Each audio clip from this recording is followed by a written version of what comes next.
Today we're diving into the best and worst strats to reach 99 in zombies. Some of them are slow, painful, and will make you question your life choices. Others are actually fun. Some of them already even got patched by Treyarch. 90% of these strats I've done myself, but some of the footage that I used in that video is borrowed from my fellow creators. They will be listed in the description, so let's get into it. 20th place takes Liberty Falls Bowling Alley Strat. It's the strat with which the first 99 in the game was achieved, but it's hellishly slow, inefficient, and annoying to do. So many other better strats and faster strats have been created already, and I'm not even talking about 40-minute bug rounds, although it's not really a problem of the strat itself. It is possible to do it, but there is no real reason to it. So 20th place. I hate everything about this strat. It's a nightmare for an epileptic person. I get nauseous after 5 minutes of just doing it. A lot of people use this strat to gain salvage to then retire, but there are other less annoying ways to get salvage on this map, and it's not even that important in the first place. On Citadel's release, people quickly figured out that swords are pretty bad for high rounds, and they realized that point of power trap is basically Ring of Fire field upgrade from Cold War. It gives you an infinite amount of ammo for 30 seconds, slow down zombies, and in pair with the Sigma rocket launcher you almost become invincible. But the strat is very risky and, as I've said, very annoying to do. This is the most brain rot strat in the entire game. All you need to do is just shoot the corner with the ice staff and that's it. You are literally invincible in this strat. As long as you don't move, mimics won't grab you. You can create a macro for it and leave it overnight to get easiest 99 ever. The only reason why it's above Bowling Alley and Sigma is because it's super fast and the fastest strat in the entire game so far. I also like the Jug's Turtle Shell augment found use at least somewhere in the game, but strat is still very brain rot, so top of D tier. It was widely popular before the Beam Smash explosion trick was found, but I would say safety was the only advantage that this strategy had over others. In a hot moment, you could just ride the elevator down to get a breather.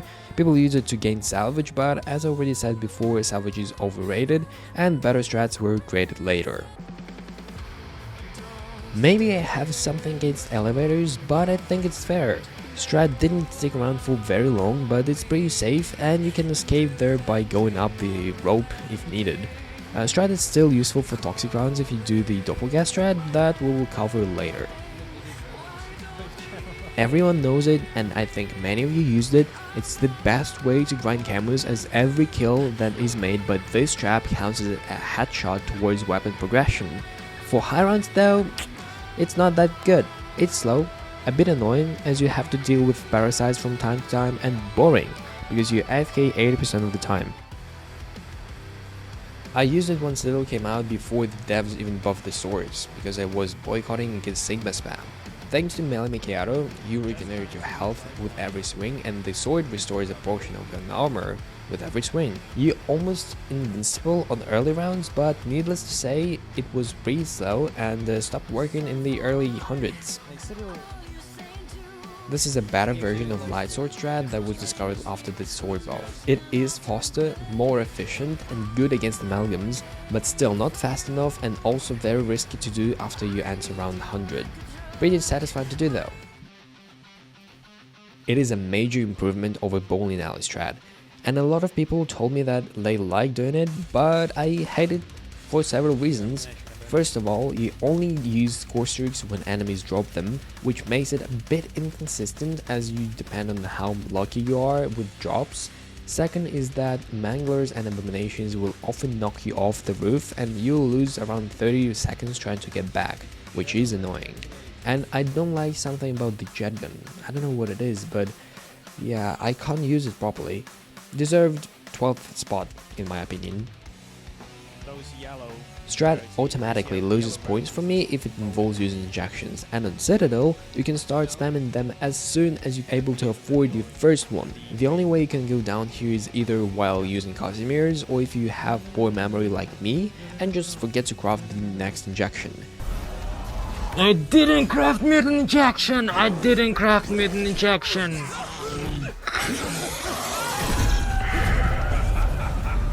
Unfortunately, this strat is currently the main one on Citadel, and I don't think that people will be able to come up with something faster with how bad swords are for high rounds.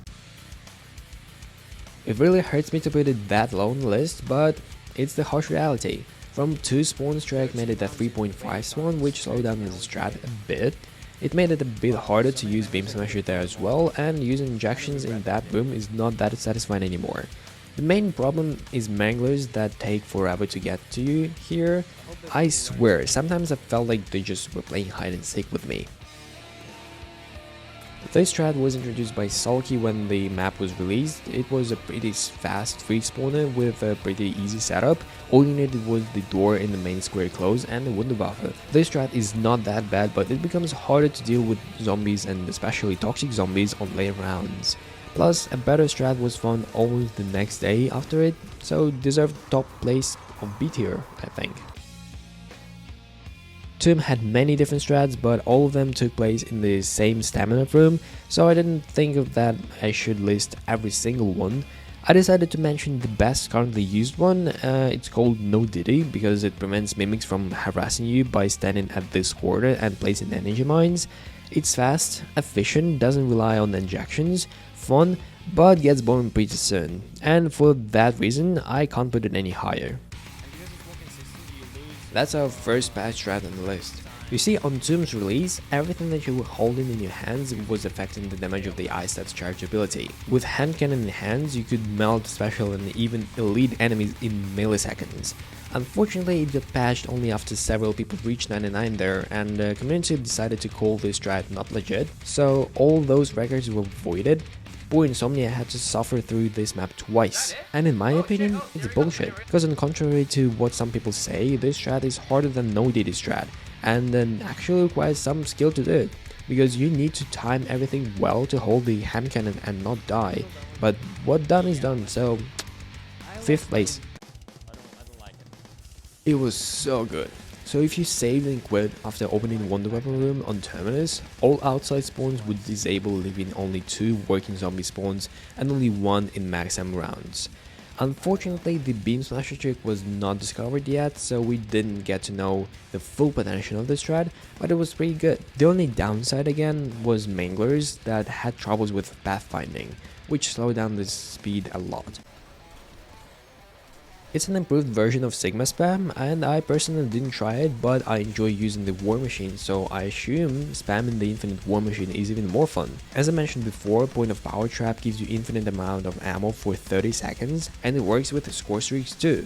Theoretically, you could use Hand Cannon and Death Machine as well, but they won't be as effective as War Machine. In order to do this strat, you need to do what earlier was considered an exploit. Open the bank without actually opening the bank to make it a 3 spawner. Later, devs confirmed that it's actually a feature and not an exploit, so it's 100% legit now. There are only 2 things that I don't like about this strat.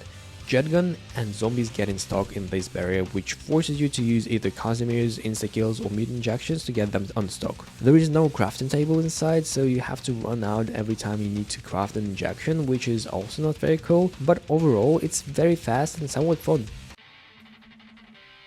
This strat is not the fastest, but it's pretty satisfying and doesn't require using injections, which is a big plus for me. I think one of the reasons why it is so high is because despite being slower than the other strat, it is still viable even now. Unfortunately, you can't do toxic rounds in here as well, because it's literally a death sentence, so you'll have to do them in the elevator, and leaving this room for even a second during the round will activate more spawns outside, which is annoying, but window buffer is fun. I just love the fact that high round strat involves using the secret Easter egg room. It's just so cool, and it's a major improvement over the Doppleghast Strat. Now it's a 3 spawner, and toxic rounds here are also way easier and safer than there. It is very hard to die with this strat. Your window buffer never runs out of ammo. You'll constantly use Frenzy Guard to restore armor, and that also makes you invincible for some time. You can throw a Casimir in case something goes wrong, and even if that's not enough, you have injection to use just in case something goes very bad. The only downside is crazy starters that you will eventually get after staying here for too long. I had to save and quit every 30 minutes to avoid them. Maybe if devs fixed them, it would have taken number 1 spot, but 2nd spot, and I'm happy with that. Maybe some people will not agree with me, but it's okay. It's my opinion, you can have yours, just mine is better, yours is worse. Okay, I'm joking, but really, it's a perfect strat. You use the one weapon of the map, which is very satisfying. Strat is super safe, as you have Ether Shroud and injections to use in case something goes wrong. Room is very small, so zombies have nowhere to run, so during insta-kills you can just activate Ether Shroud and just spray your sallies. They are basically trapped here with you. Beam Smasher trick takes some skill and practice to pull off. I think it's the only strat, by the way, in the game that requires some kind of a skill to have. Crafting table is too far to use it, so no injection spam, but it's an advantage in my opinion. Manglas now spawn and die without them needing to cover half of the map to get to you. What else do you need? Well, that will be it for the list. Feel free to comment your thoughts and opinion. I'm open to the discussion, and as I said, everyone who was showcased in that video is credited in the description, so go check them out.